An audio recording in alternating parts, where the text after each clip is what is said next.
In the Weather Center tonight, Ross, we saw some severe weather across the First Coast today, and you tell us more storms are now heading our way? Yeah, Heather, unfortunately. Now, we do need the rain, but we could certainly do without some of the severe storms. We could do without all the lightning and the wind and such. But yeah, it was a very, very busy day here today. Kind of quiet out there now. All the rain and storms have cleared on now. Clearing skies. Temperatures currently in the low 70s. But here was that big line that dropped down out of northern and central Georgia earlier this afternoon. Tons of lightning. We had multiple tornado warnings out across southeast Georgia. But like I mentioned, quiet at least for the next few hours. It likely won't be until about 7, 8, 9 a.m. tomorrow morning that we're going to see our next wave of rain and potentially some strong to severe storms out of the west, breaking into many of our western counties again early tomorrow morning.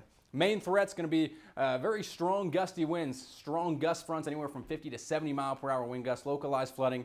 And again, you can't rule out that chance of an isolated tornado. But really, these are going to be the main points tomorrow because tomorrow's forecast is going to be a little bit tricky. The exact timing and duration of the morning storms is going to play a very, very big role. If the storms and the cloud cover stick around for a little bit longer into about mid-morning, that will likely limit how much energy is left in the atmosphere for any afternoon storms to then develop as the main cold front blows on in. But if we don't happen to see nearly as much rain and storms in the morning and that sun peaks out for at least a couple of hours by 11 a.m. to noon, that could really ramp up the intensity of the storm chances then later tomorrow afternoon. So here is just one computer model trying to depict what is actually going to happen. So 9:30 tomorrow morning, some of our western counties seeing some storms, and then by about the middle of the afternoon and then continuing into the evening, here comes that main cold front. So that showed a little bit extra sunshine there by about late morning and into the early afternoon. So a few of those storms could be stronger then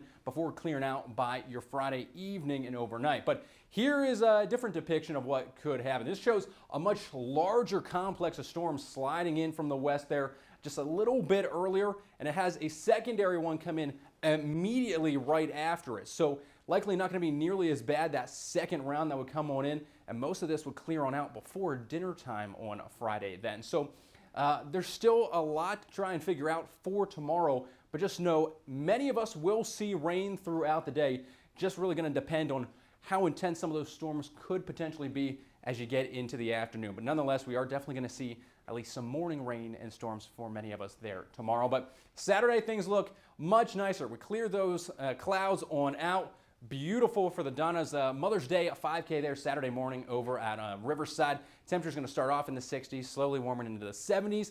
And then Saturday afternoon, mid-80s, beautiful day to either get out on the river or out at the beach. And really similar story then Saturday night. You got George Strait, Chris Stapleton, and Little Big Town playing over at the bank. Again, going to be a little bit warm out there, but no rain or storms for Saturday or for Mother's Day on a Sunday. A little bit of a different story, though, as we head into next week. We could see multiple days of not only rain chances, but heavy rain at times, especially come Tuesday, late afternoon and into the evening. A pretty heavy soaking rain there and some cooler temperatures back down into the low 80s by next Monday and Tuesday.